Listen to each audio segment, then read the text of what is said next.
I wanted to show you this map again, now that you've seen that video, just again so you can get a feel for this, sort of where the Shia, the dark green, and where the Sunni, the light green, sort of lie. Again, if we had that map that I showed you earlier that had population density, even though this looks like a very sort of small bit, there are a lot of people in there relative to the rest of Saudi Arabia. I mean, Middle East. Okay, so that brings us here to this kind of conversation that's going to make things more complex. So now we're trying to think about this from a foreign policy standpoint. So you are sitting in your office in foreign, in State Department in 2009, and you see the Middle East in one way. By 2011, the end of that, the Middle East looks really different. It has sort of realigned. And when there's ever a realignment, sort of the old ways of doing things, the old status quos don't really work so well anymore. So just think if you're a realist, for example. If you're a realist and sort of things were lined up where there was these on this side and sort of these on this side with the U.S. support, and that kind of balanced things, because that's what realism is all about, sort of balancing power. And then there's a realignment for some reason that say now maybe there's two more groups over like that. This would be a very unstable situation for the United States if you're a realist. And so maybe you'd want to shift alliances over there like that. I mean, it's a real tricky thing. And then if you're a liberal, you would also say, well, the whole thing about liberalism is whether the other state is a democracy or not. And this whole Arab Spring is about creating democracies. And so you would see shifts that way as well. So whether you're a realist, a liberal internationalist, whatever, offensive realist, the Middle East looks real different. The old sort of status quo doesn't work as well anymore. So let's talk about this, how this sort of realigns. There's these new groupings of nations. So how do we sort of group nations up to form that form of the response to Arab Spring? There's really three blocks of nations. So block one is going to be the Sunni supporters of the Arab Spring. So when I say supporters of Arab Spring, what I mean is they want self-determination and they won. So if there's going to be an election, we would assume, in this scenario right here, we would assume in the election the Sunnis will win the election. That's the whole thing.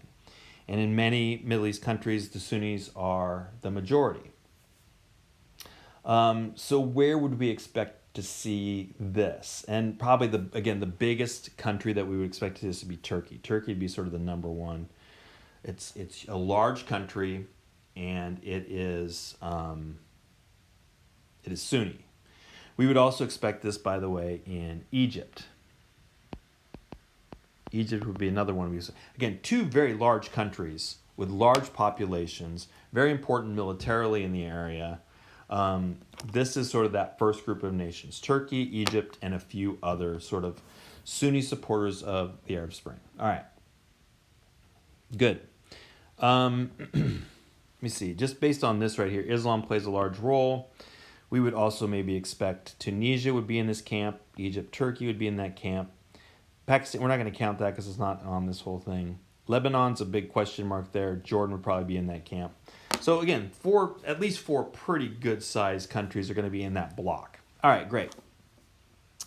The second block is going to be Shiites.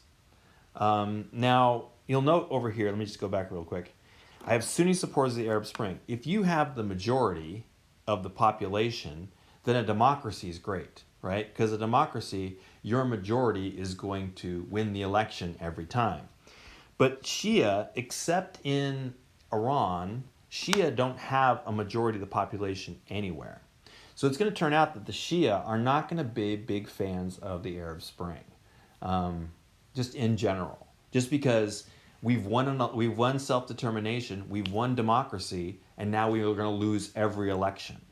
In fact, outside of Iran, where you see Shia leaders, you've seen two places where there's Shia leadership outside of Iran. One is Iraq, where they have about a third of the population, but they have a very large third of the population. Other things are sort of split up, and they're kind of holding on by a thread, and there's been tons of civil wars and things like that since then. I should say 2/3 of the population for Shiite. 2/3 of the population. So they'd win the election, but there's other things going on there as well. What was I saying? Oh, Syria is the other one. Syria, oh man, I think they have maybe 1/4 to 1/5 of the population is Shia. But the guy in charge, Assad, is Shia. Do the Shia want democracy in Syria? Absolutely not. That's not what they're looking for at all. So we're just talking about countries where the Shiites are kind of in charge. Historically, they are a minority. They're the underdog to Sunnis, as you saw in that video. So the countries we would probably put into this category would be Iran, Iraq, Syria, maybe Lebanon, just because Hezbollah has had such. I would put a question mark there as well. But what we can say is we have block number 1 kind of has Egypt, Turkey, Jordan, Tunisia. Let's leave Tunisia out of the mess. In block 2 we have Iran, Iraq, and Syria. Okay, so far, so good. And when I say block, what I mean is they tend to have things in common. Okay, so then we have block 3. Block 3 are going to be the monarchies or sheikdoms. And this is going to be, how are they going to feel about democracies? For example, the sheikh in Saudi Arabia. Does he care about democracy? He does not want democracy. Self-determination threatens to undermine the existing government. So they're going to be opposed to this, and they're going to use their authority to make sure that any Arab Spring movement doesn't happen. And that's exactly what happened in a few places. I put Jordan in there. Jordan's a big question mark, because what Jordan did is Jordan did some reforms, just not a lot of reforms. And Saudi Arabia's done a few reforms recently too, right? Women can drive. It's just not all women can drive. That's a weird sort of thing there. But these are sort of the Gulf states as well, like the UAE and Qatar. They fit into this category. All right, now we've got our Middle East sort of split into these 3 sort of groupings, and this has been rearranged as a result of the Arab Spring. So now I want you to put on your foreign policy hat again, and I want you to think about this. Who does the United States, of those 3 groups, who should the United States put their support behind? That's a really interesting question. So for example, like if you think the United States should put its support behind democracies, you're probably saying the Sunni supporters of the Arab Spring. That's probably where the United States should put its support. And against block 3 and against block 2. But then again, if you say oil, all of a sudden block 3 becomes really important. If you want stability, block 3. So let's talk about this. Let's break this down very quickly. So we got our 3 blocks: Sunni, Shiite, monarchies. Okay. Where do they stand on self-determination? So think about this for a second. Where do they stand on self-determination? Do they like self-determination or do they not like it? Only one of these 3 groups likes self-determination, the Sunni. Okay. The yes, no, no. Okay, sounds great. Number 2. Where do they stand on democracy? Yes, no, no. And I should just also add that Egypt is not really big on democracy right now, just as we saw in that video. This is just sort of trends at this point. All right, where do they stand on regional stability? Does the Arab Spring sort of stand for stability or instability? It really is trying to mess things up a little bit. The Shiite, they also are trying to get a little more sort of range. So what we're going to end up here is who wants regional stability? The monarchies want regional stability. The other 2 are not as interested in regional stability. What about individual freedom? No, no, no. All right, so here's what we find. Here's 4 things that we know the United States and the UN, that they really like these 4 things. So if we focus in on helping spread democracy, then essentially we're supporting this block number 1. But then what happens to regional stability? And will the Shiite ever sort of get our support? Well, the answer is actually no. I mean, if you think about it, we do help Iraq out, but really we help Iraq out despite the fact that it's in this sort of grouping here.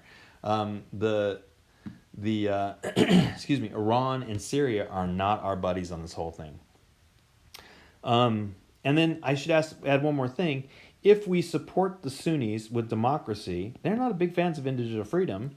And so will that get the United States in trouble later on? In other words, this is the question that the foreign policy establishment sort of had to deal with, is should the U.S. put its backing behind? It's not really clear. If you think oil and power, then you're probably on board with this right here. If you think democracy, you're probably on board with this group over here. But as you can see, neither of these particular groups here, because of the no here, the no here, the no here, the no here, the no here, neither of those two groups is particularly like you're wholeheartedly supporting of them. So it really raises some questions about what you do. I love the way the video did this with the ambassador, is that they said, what did the ambassador stand for during that second sort of revolution when the people were in the streets? The U.S. ambassador was like, ugh, man, I don't really like this government that's in there right now, but they were democratically elected, so take what you got, I guess. And then it was just super awkward after that. And that's kind of where we are as well. I just want to give you a few more things, and then I'm gonna cut it here. Number one, again, if you are U.S. foreign policy, this is sort of the guide you have to deal with here, is who likes who and who hates who. And with those changing blocks, again, it's when you have two different blocks, it's pretty clear who the teams are. If you have three teams on the field, it gets a lot messier, because you might play one team off the other team. And this is what we see here, is just if blue is that country or group supports that country or group, and red is it hates, and green is they're not really sure. I mean, this is very, very messy, very messy. And look at all the green lines that are coming out of the U.S. Thing. It's just not very clear. Like Syrian Islamist rebels. All right. They're standing up for democracy. They're rebels, but they're Islamists. Ew. I'm not sure. I'm sure I'm good with that. That feels a little too, almost feels a little too terrorism or ISIS or something like that. And so, where does actually the United States stand with it? Our buddy Israel does not like them, but they're where do we stand with them? It's super messy. All right. So that leads us to this one more slide I just want to talk. I know this particular video is going kind of long here, but then I'll be done. Here's the U.S.-UN dilemma, and I'm going to leave you with the dilemma today. U.S.-UN support the spread of democracy. There's no question on that. We love democracy, blah, blah, blah. Doesn't mean that we like it everywhere, and that's the whole point, democracy doesn't always work out. So in Palestine, they had an election in 2006. Hamas won, and Israel and the United States went in and essentially invalidated that election because they didn't want Hamas to win. Egypt, 2012, the Muslim Brotherhood, you guys just saw a video on this, the Muslim Brotherhood won, and that was eliminated by a military coup. The Gulf states, the United States loves democracy, but I don't think we want Saudi Arabia to become a democracy, because then that would limit our access to oil. So the U.S.-UN real goal is this thing we call liberal democracy, and that's democracy plus a few other things. So we want elections, sure, but we also want individual rights protections. We want protection of minority rights, like women and ethnicities, separation of church and state, all these sort of things that come with a liberal democracy. But these things are not really of interest to a lot of places in the Middle East, at least on a grand scale. Like if you ask the majority, what do you guys want? You might not actually see these three things. And so is that the kind of democracy we'd like to see in place there? So the last thing we want to say about this is, of those three blocks, none of those blocks support liberal democracy. Like one supports democracy, but none of them support quote unquote liberal democracy. And that creates a dilemma. Who exactly should we be supporting in this area? And it's not super clear. If you had trouble figuring out what U.S. policy should be towards Egypt as you were watching that video, right on, because that's exactly it. And the United States was having its own problems. People have been professionally trained on this kind of stuff were actually kind of changing their mind as they went through it because it wasn't really clear. Do you stand up for democracy? Well, then who does that mean when there's two different groups out in the streets protesting? When the legitimately democratically elected person is removed by the military with the support of a whole bunch of people in the street, all right, what position do you take? Just one more thing I have you guys do before you're done for today. I'm not going to have an assignment for today, but I would like you to read these 3 articles that I have on here that are really talking about sort of what's going to be new in the Middle East in 2020. Obviously, these were all before the coronavirus, so who knows how that's going to sort of mess things up. But just what are the things the United States is going to be concerned with in the area? How then, based on sort of all this information you have here, what should the foreign policy be? All right, I will see you guys on Wednesday. Thanks.